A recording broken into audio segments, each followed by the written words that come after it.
All right, I Okay. clicked it. Oh, All right, hold on. Maybe now you'll be able yeah. to click it after this part. So, all right, read that The line. two were madly in love and could not wait for the snow to melt so they could join in matrimony and unite their souls for eternity. Nope. All right, what the frick? You have been given permission. I'm so confused, Parsec. Allow Love Zombie to control this mouse. You are definitely controlling. I'll even give you keyboard access. Whoa. You get both. All right. Per the latest bride trends, they decided to have their wedding ceremony at the edge of the woods by a beautiful, shabby, chic farmhouse. Oh, I can push You're space. moving the mouse now too. Yeah, but that doesn't work. But I don't think I saw you moving the mouse earlier. Okay. Together, they spent months planning the I'll be right details back. of the wedding. The two created invitations, figured out seating arrangements, and tasted 100 cakes before settling on the perfect one. They chose Lily Koi, by the way, so exotic. When it came time to figure out the decorations, however, the bride, or the fiance, I guess, since she wasn't actually married yet, wanted to take the lead and set the style. After that, all her boyfriend had been wearing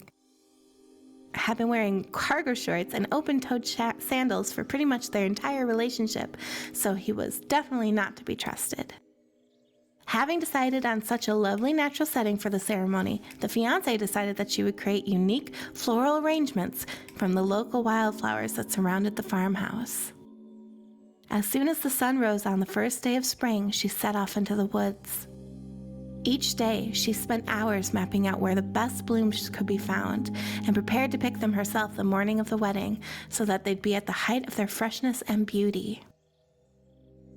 Enamored with the incredible variety of flowers in the woods she surveyed, the bride, the fiancé, became obsessed with knowing just how many there were so that she could choose the absolute best. When the fateful morning of her big day finally came, the fiancé told her husband-to-be that she had one final errand before the wedding. I love bananas. Me too. Excited for this ceremony to come, she dressed in her beautiful white gown and set off into the woods to gather flowers. Treading carefully, she followed her route, selecting only the best stems and collecting them in a basket. However, when she came upon a once familiar clearing, something was not as she expected. Somehow, it was more beautiful now than it had ever been before, and just on the edge of her view was a new bush filled with blossoms so vibrant and colorful that she became dizzy just looking at them. But the fiancé ignored her sudden spell and pressed ahead, scooping up flower after flower, and every time she did, she noticed just further ahead and possibly even more beautiful blossoms. Carried by the sweet fragrance of spring in the air, the bride, the fiancé, crept farther and farther into the woods until she had turned a corner, stepped over a mossy fallen tree trunk, and realized she had been here before. But this wasn't the clearing she remembered, or at least not how she remembered it. The flowers were suddenly overripe, decaying, falling from their stems into festering moldy piles on the floor. Where bees had been, now only flies buzzed.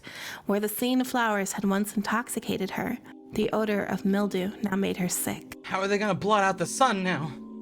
Ugh! She turned and looked back, but the path was dark. Into a shadowy glen she walked and walked and walked. That day, as guests gathered at the farmhouse, the fiancé was nowhere to be seen. Her friends, family, and love began to look for her, but to no avail. They searched the pasture, the tree line, and into the forest, but there were no beautiful wildflowers or young lovers to be seen. Just old, dead trees, trampled vines, and moss-covered rocks. The fiancé stayed a fiancé for eternity, always wandering, looking for fresher blooms to clip, but never finding them. Don't let the bride find you, or she'll bring you flowers? I don't get it. Everything about girls confuses you, Miller. That wasn't quite what I expected was gonna happen, but I really liked it. Distracted by a never-ending search for perfection, unable to see that you're loved for who you are, out there all alone. I thought it was beautiful and sad. Also, I like your earrings.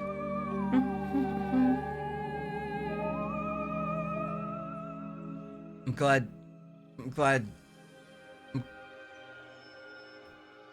I'm glad you liked it. Okay, you pull it together long enough to sketch a quick picture of the brighter fiance into your grimoire. Nice. Ooh, spooky.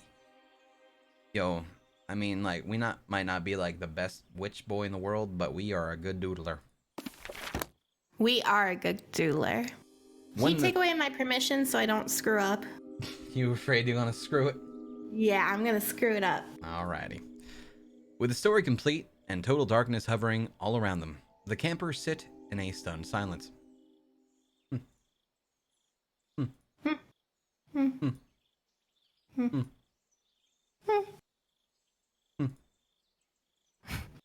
So... Before Todd can revive their spirits, a loud crack pops open in the distance and echoes all around. The campers snap to their feet, graham crackers scatter to the ground, marshmallows are flung through the air. It's an actual... Get it together, Wilfred. It's not a ghost. At least, it's highly unlikely that it is. Paranormal activities are notoriously hard to prove beyond a reasonable doubt. However, Ezzy and I have been working on some new high-tech gear that aims to finally solve that puzzle. Everyone reacts to the potential visitation in their own way, scattering in different directions. Before you left behind, you need to choose where you'll go. I'm out of here and afraid of no ghosts. The truth is out there. I like that. The truth is out there. Choose it then, yeah. if you like it. Before you can make heads or tails of this ghost encounter, other campers around you jump into action. Your eye catches a green glow being cast behind you. When you turn, you see the twins Ella and Ezzy bathed in neon light. Electromagnetic field meter? Online. Wide-angle infrared night vision camera. Rolling. Machine that doesn't do anything but looks really cool. Ezzy tosses you some sort of really cool looking piece of technology. You have no idea what it does. Does that matter? Looking cool. The two of them have somehow already assembled a mobile command unit with electronic tools, sensors, and LED monitors. I swear this equipment wasn't here a second ago. You'll get used to it. In the past 100 years, dozens of huge cash prizes have been offered for proof of the paranormal. Millions of dollars up for grabs. And yet... no one has come forward with concrete evidence and claimed any of these prizes.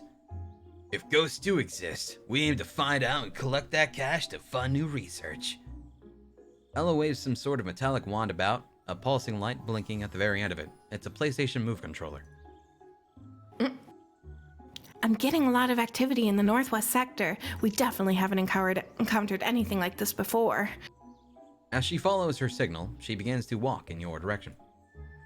These readings, they're off the charts! A seemingly endless sheet of paper rolls out a nearby machine covered in scratchy graphs etched out by a rapidly swinging arm. This thing better not be able to tell if a person is lying. I need you all to believe me when I say that each and every one of you is my favorite camper. Honest. Ella continues to wave her wand device around. It makes a loud beeping sound every time it swings past you. Each time you feel less and less comfortable with this little experiment. What could they be finding out? I think this thing is busted. Unless its main purpose is to measure s'mores breath. I maybe went a little overboard on the marshmallows and chocolate, sure, but we don't need to make a show of it. There's nothing to be afraid of. Since we upgraded this unit, the threat of radiation poisoning is incredibly low. Ella is practically jabbing you in the ribs with her device. It's humming at a constant pace, and she is giving you a very strange once-over, studying you as you stand there, frozen. This chart can't be right, Kwai. Oh, wait, this chart can't be right. Kwai, have you ever been involved in a paranormal experience? Who? Me? What? Why, I never. I'm no ghost, I'm just a kid who loves melting chocolate onto other foods. The device is out of control. Paper is spinning out of it at an alarming pace, and the end of the paper is shoved over the edge of the fire pit, catching on fire. Ezzy turns to face the blaze, and light on the other end of her wand beeps so fast that it actually bursts. The reams upon reams of charts and graphs are now completely engulfed in flame. My precious data! As I rub my nose. I think we've scienced enough for one night. Shut it down. Resigned to living in a world with far too many unsolved mysteries, Ezzy sighs defeatedly and presses a big red baton. Fire extinguishing foam floods out from one side of the command center, drenching the fire and putting it out completely. I still see it going. Ella picks up a yard of wet paper and wipes the foam away, eyeballing the results. Heat. It was measuring heat. I think some settings got altered in transit, and it was accidentally set to recognize simple temperature. Nothing more. Yes, that must be what happened. That's why it beeped when I approached you. I think that makes you the exact opposite of Ghost. Hot-blooded and full of something. I'm sorry, oops. You can't help but wonder, was the experiment really a failure? Or did the twins' device actually recognize that you aren't a normal human? Maybe it sensed traces of portal in your clothes. Or a certain talking squirrel who's been rubbing all over the inside of your bag. It knows that you're full of blood and bones. Yes, it does. So do they. Thanks for helping us keep us all safe in the dark. This is for you. You earned it.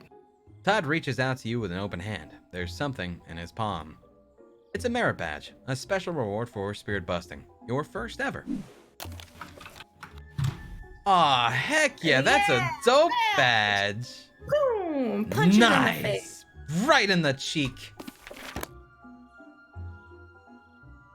Now, you might all be wondering, Todd, wasn't it established last summer that telling scary stories late into the night is actually extremely problematic behavior that can lead to reoccurring nightmares and long-term psychic trauma? To which I say, yes, it was, conclusively. So that's going to be the end of tonight's spooky stories, but don't worry, the summer is just getting started. Todd begins to whistle a cute little ditty as he marches around the fire, ignoring the huddle of paranoid children that he filled full of sweets and then scared half to death. Back to the bunks! Chocolate smeared, sugar dusted, and some still shaking, the campers make quick time back into their cabins, donning PJs with record-breaking speed. You, however, have other things on your mind. You make like you're heading in, but let the door of the bunk close without you in it. Hey, Nugs, can you believe this place? Right? This place is creepy. It reminds me of those fairy tales about nice young witches encountering scary humans in the forest. I like it. There's so much adventure and so little learning. I think this place is pretty fun. Easy for you to say. You're not the one locked up all day in a smelly gym bag. Now that we've made your mother wait all day, what say we put a little distance between us and this bunk and phone home? You find a quiet spot just beyond the tree line, out of hearing distance from the bunks. It's been hours since you wandered off, and you figured that your mom and Gadgie must be worried sick about you. Basically, everything has gone according to plan. Mila is going to be pretty heated when you walk in so late. I've always been proud of my own ability to push her buttons, but you're a button pusher extraordinaire. Oh, to be young again. She'll be fine. Let's give her a ring and tell her we're coming home. Nugget takes a deep breath and prepares for an arcane ritual. It's time to initiate the Nugget Phone. Though far away my feet may roam, I'm never truly far from home. For with me always is a gate through which I may communicate. I call upon you, Nugget Phone, connect me through this spectral zone. As you recite the words, Nugget's eyes close and a strange glow swirls around him. Transmit my message loud and clear, so those who love me most may hear. Nugget becomes still, like a statue. He opens his mouth and out comes, well, like some kind of interdimensional walkie-talkie, Nugget has become a portal up to himself, transmitting your mom and Gadget's voices across space and time to you. Quai, where have you been? I've been worried sick about you. It's been hours, and you completely missed dinner. I thought you got carried off by a kobold. You really should have come home earlier. I know you can handle yourself, but that's no excuse to not check in with your poor old Gadget from time to time.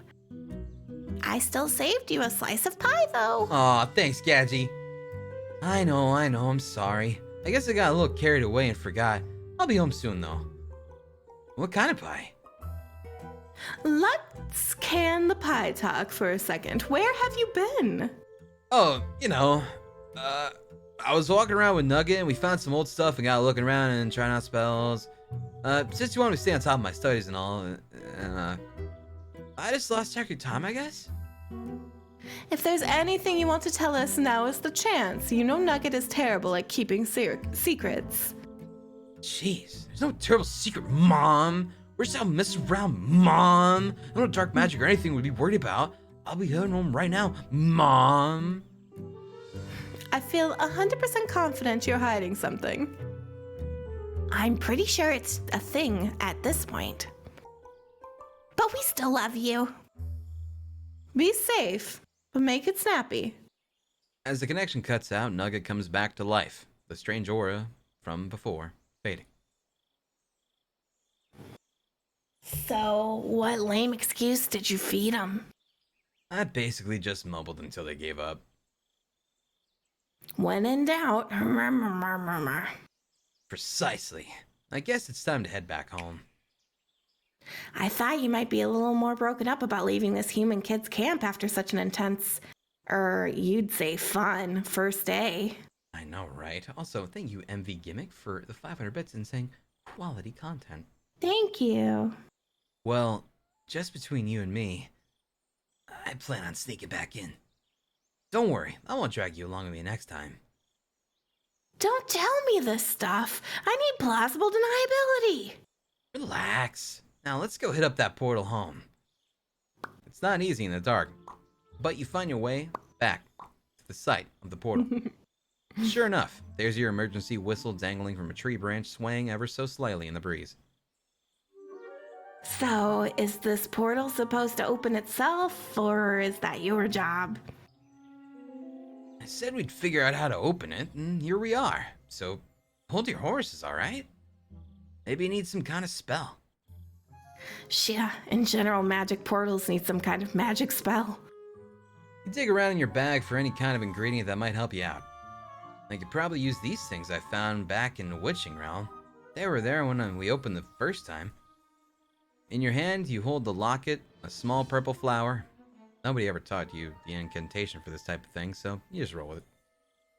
You thrust your fist out in front of you, close your eyes, and think portal opening thoughts. Nothing happens. If I recall correctly, there was an altar as well. I'm not sure those totems will have much effect on their own. It's weird. I don't really remember the moment that the portal itself opened. We were standing in the woods and everything was calm. Then there was a hole in the ground, and a moment later, we were here on the other side. Oh, I remember. You got all ragey, did a bit of shouting at anyone who would listen, which was just me at the time, but I rolled with it, and you slammed your fists down. And then a portal opened? I've seen some things in my time, but it wasn't exactly a normal afternoon. Maybe you just need to harness a little of that energy you had. If I recall correctly, you were pretty peeved and shouting about Witchmas. Try that. I would, but I just don't feel like it. Missing out on witch camp all these years, I've always felt a distance between me and the other kids in my school. But here, after just one day with these human kids, I feel no distance at all. It's like, obviously there's more to life than getting perfect grades and being a famous witch. Those kids don't even know who my mom is. They never will. It's just so wonderfully freeing. Am I making sense? It's called perspective, kid. You've seen the world from 2 dimensions. You're beginning to understand what depth is, seeing things from outside your regular point of view. There's no going back now. Figuratively, that is. Literally, we have to go back, or your mom will come for us somehow, and it will not be pretty. But before, I was so angry.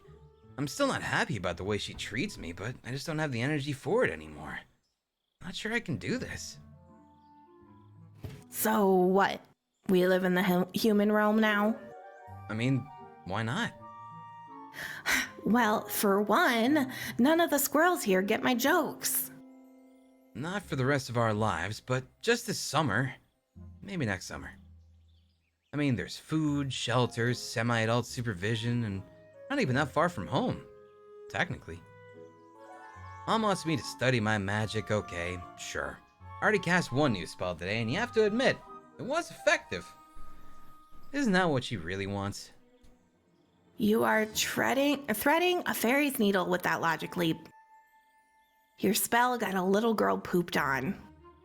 Your entire argument borders on nonsense. No way she buys it. Bet me. Oh my, now you're speaking my language. What's on the table?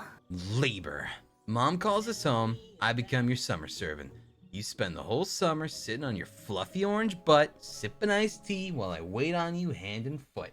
Also, JM just subbed for 63 months, says, it's been 63 months since you looked at me, cocked your head to the side and said, I'm angry. Damn. Has it been? Well, 63 months since you looked at me, cocked your head to the side and said, I'm angry. All there right. you go. You know what? Honestly, at first, I thought they were referencing to maybe like 63 months ago I did do that to them, but Maybe. those were lyrics. You were right. Thank you. And Boise for 15 months. Yeah. And if she has gone completely insane and tells you that you can say, what's in it for you? I need a sidekick.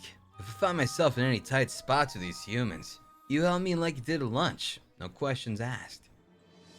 Woof, that sounds like a pretty open-ended request. Usually I wouldn't commit to something that broad, but you have zero chance anyhow. And why should I believe you when you tell me what happens on this call? You know I can't hear you when I go hollow. If I lie, when I do get caught, it's 5 summers of servitude. You're lucky that I love to gamble. Let's do this. Though far away... Degenerate squirrel. He is. Though far away my feet may roam, I'm never truly far from home. For with me always is a gate, through which I may communicate. I call upon you, Nugget Phone, connect me through this spectral zone! Nugget once again strikes his interdimensional calling pose. As you recite the words, Nugget's eyes close and a strange glow once again swirls around him. Transmit my message loud and clear, so those who love me most may hear. Nugget's eyes closed, but his mouth is open. You know your plan is terrible, so you just launch into it as fast as possible, hoping to brute force your way through. You want me to study magic all summer? It's a deal. I've decided to take your wishes seriously and focus on improving my witching abilities. By the end of summer, I will have advanced a full grade through independent studies. For the sake of practice and my own sanity, I've signed up for a summer camp. Before you say anything, Nugget has agreed to be my personal chaperone. I'll check in every day and... I knew you weren't telling me everything. You just went and signed up for summer camp all by yourself? I've never so much as got a brochure. Where is this camp and what kind of courses do they teach there? Do they know who I am? So much for fast talking. Also, hi, Bear. Hi, Bear. It's actually very close to home. You could say it's right on top of home, in fact. It's in the human realm. The human realm? Even as a hologram, you can feel the exasperation wafting off of Mila. Quai, slow down. A young witch doesn't just hop over to the human realm and have tea. What happened? Okay, I'll tell you, but you have to promise not to get mad at me and take me seriously, or I'll hang up. You know you can trust me, and you know I trust you too. So I was on my walk when I came across this old altar with some offerings on it. There was a flower, a locket, and a lock of hair. Gadget is trying to keep Mila out of the conversation, but there's no stopping her input. Oh, well, that doesn't sound familiar. A window? Mother, you left a window open to the other side where anyone can come across it? Shh. Sorry, honey. You were saying? So I was looking at the altar when, well, a portal opened and I kind of fell through it, and Nugget followed me to pull me back to Gap. A portal opened and I kind of fell through it, and Nugget followed to pull me back out, but it closed and now I'm at Camp Whoopie Witchy and everyone thinks I go here now. Camp Whoopie Witchy? That old. I've already made so many new friends. The lunch guy Norm tossed a tater tot at me from all the way across the room, but I caught it and surprised everyone, especially Miles, Miller, and Blake. Then I was cast in a new lead role in a rock opera, and we sat at a campfire and learned a story of the bride, or fiancé. It was just like you say, hiring a professional party planner is always worth the price. Oh, I even earned a merit badge. I've got the Ghostbuster badge, on account of how I helped those really smart sciencey type people monitor for camp for evil spirits. Oh, and I learned the story of Edward McGrupkin, the most famous camper in the history of Camp W. Maybe of any camp. Humans are weird, but I like them. After this section, do you want to take a break from Yes. visual novel? Can't I just stay? You know, this is a very big deal, Quai. You can't have expected us to just let you stay in the human realm or anywhere unsupervised for an entire summer. We're almost through the section. No, but hope? Hope like it's on sale and going out of style? I told you, Nugget is here. I'm technically not far, and I promise to work harder on developing my skills as a witch than I've ever done. I'm making friends. Real friends. It's so much fun. Also, and this is a big one, the portal sort of closed behind me, so I can't get back anyway. So please. Fine. What? Here are the conditions. No magic around humans. No one can know you are a witch. Staying safe is more important than practicing your abilities. You have to check in with us once a week. Once a week? Mom, have you lost it? We left Quai alone for one afternoon and they ended up in the human realm. There's no telling where they could wind up in a whole week. I want daily check-ins at least, preferably twice a day. Fine. 2, at least daily check-ins. I want to hear from you every day, rain or shine. 3, we reserve the right to yank you back to the witching realm whenever we see fit. You can do that? You bet your tush I can, and I will if you give me good reason. 4, have fun. When you get home, we can and will push you through your studies harder than you have ever been pushed before. This is the price. These terms are non-negotiable. Mila is raving at her mother, but her rapid pacing back and forth across the room means you can't hear what she says. It's safe to assume that she isn't entirely on board with this plan. Agreed. Okay, love you both. Bye-bye. You boop Nugget on the little frozen squirrel nose, hanging up the call before Mila can change the terms. Nugget comes to and immediately starts in on you. So, how are we getting back across? We're staying! I don't believe it. You're just going to defy your mother's wishes? Gachi said I could stay. She laid out some ground rules, but I could stay. There has got to be more to it than this. Stop yawning. I have to check in with him every day, so I guess we'll find out? So you get to spend your summer at camp and get to spend mine in a messenger bag full of empty gum wrappers. Great. You're absolutely beaming as you skip back to the campgrounds towards your bunk. An entire summer to do your own thing? In another dimension? There has definitely got to be more to it than this. Alright, I'm going to assume I can save this button here. Yes. Oh, good thing nothing ever... Oh, we had a lot of saves. No, we're fine. Alright, we'll call this you one... might as well just... Okay. Perfect. Excellent. Very good. It's been 3 hours. I know.